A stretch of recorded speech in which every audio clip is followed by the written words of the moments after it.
Allison Mastrangelo.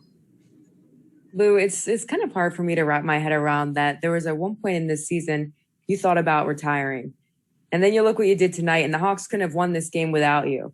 Does it kind of, as it hit you, or do you think about, just what you mean to this team and the city of Atlanta right now? No, I'm just staying in the moment, being positive about the experience and enjoying it. I hadn't really wrapped my mind around how I feel personally about things. My retirement contemplation wasn't for a lack of skill. I still felt like I had a lot of basketball left. It was just, just where I was mentally, just weighing my options. But tonight is one of those nights where you feel a lot of love, you feel a lot of positive energy, and, you want to push forward. So tonight was a good night for me.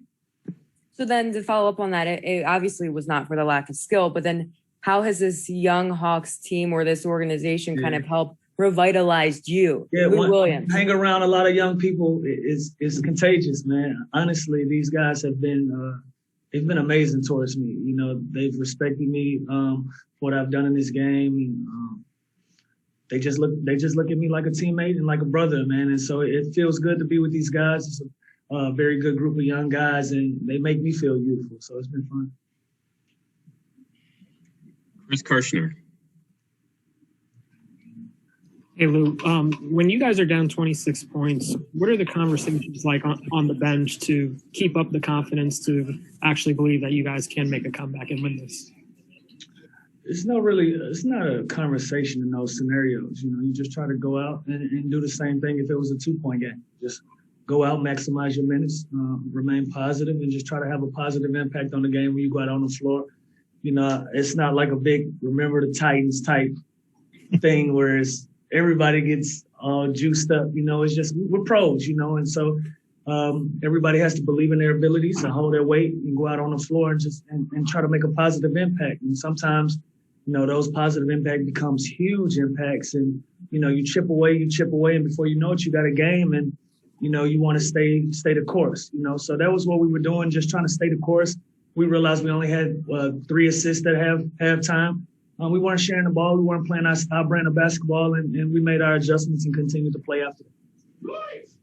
Lou, what can you say about Trey's ability to lead this team, just being 22 years old, 3rd season in the league, and he goes out and helps you guys win Game 5 on the road? He's a monster. This dude is a monster.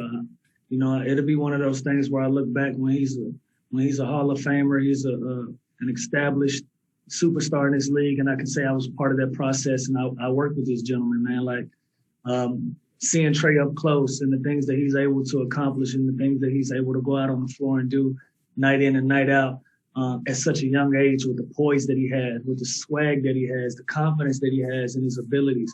I'm proud to be a part of it.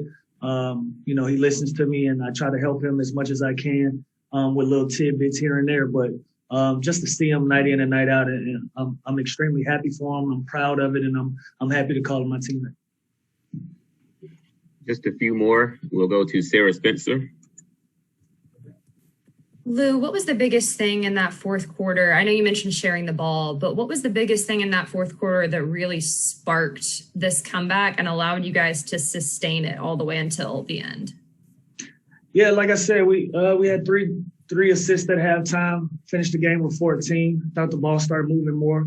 And I think with teams like us, when we have 7 or 8 different guys that can get it going at any time and the ball starts moving around, your energy picks up, your confidence level picks up, your communication picks up. And I think that's what happened. And so it just became a thing where we were playing very good basketball on both ends of the floor, was able to get stops, unlike we were in the first half. And I thought that sparked a great run for us, and I was able to make shots as well. Got time for just 3 more. Let's start with Jeff Schultz. Lou, I know you're still in the middle of a series, but you're from Atlanta. You grew up, I'm sure, in Atlanta, tormented Atlanta sports fan like a lot of people. What do you think your team's run this year means to the city of Atlanta and to the sports fans? You know what? I'm happy to see the support. The city is behind us. We're super excited to get back home for Game 6 and play in front of this home crowd. They've been showing up. extremely supportive of these guys. And we're just happy to be part of it. You know what I mean? And try to be a positive impact on the city. You know, I've been part of some letdowns as a fan and personally, professionally. You know, I've been part of a few, and so hopefully we don't become part of history on that end of it. Hopefully we do something that's huge that a lot of people didn't expect us to, and we continue to roll. Thank you. Let's go to Steve Hummer. Yeah, Lou, there seems to be a sense among you guys that that this was almost to be expected, that you could mount this kind of comeback in a game. I'm sorry, can you run that back, Steve? Can you run that back? There, can you hear me now? Yeah, go ahead. Yeah, thanks. There seems to be a sense among you guys that that this is almost the expected now, that you can come back in a game like this. And is that the mood there now, that you don't think this was something really special? I think it comes with the youth that we have on this team. We're a really confident group of guys, and we're kind of naive to the process of winning basketball games. I don't think we ever lack confidence. I think no matter what, we always feel like we have an opportunity to go out and give ourselves a chance to win a basketball game and to make sure, you know, we never gave up, we never settled. Nobody started hanging their heads. Nobody was pouting on the bench. You couldn't tell from the body language that we were down big throughout the majority of this game. And so, yeah, I mean, we feel like we can win games, and it is expected. Final question for Lou will come from Mark Narducci. Lou, when you start getting in a groove like that, how soon did you know that this would be one of these nights for you? In a moment, I don't really see it like that. You know, I just, you give me an inch, I try to take a foot. You give me a foot, I try to take a mile. And then, you know, before you know it, the basket looks like the ocean to me. And I start playing with a lot of confidence. And then everybody else starts playing with it. And, you know, we just starts clicking. You know, I've done it so many times. Honestly, like it's just a zone that you're in where everything is blocked out. You don't hear the crowd. Sometimes you don't even see the defender in front of you. You just zoned out. And so probably 2 or 3 shots in, I'm like, all right, well, here we go again. One other thing, you were paired obviously with Trey a lot because you guys had to come back. How about your thoughts on that pairing and how maybe teams can't just put all their resources on one or the other of you guys?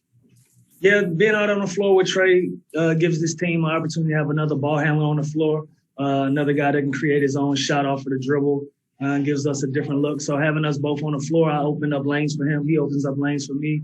And if we go attack downhill, that opens up the lane for the big guys and our shooters in the corners. And so it's been working. Hopefully it's something that we stick with and continue to push for.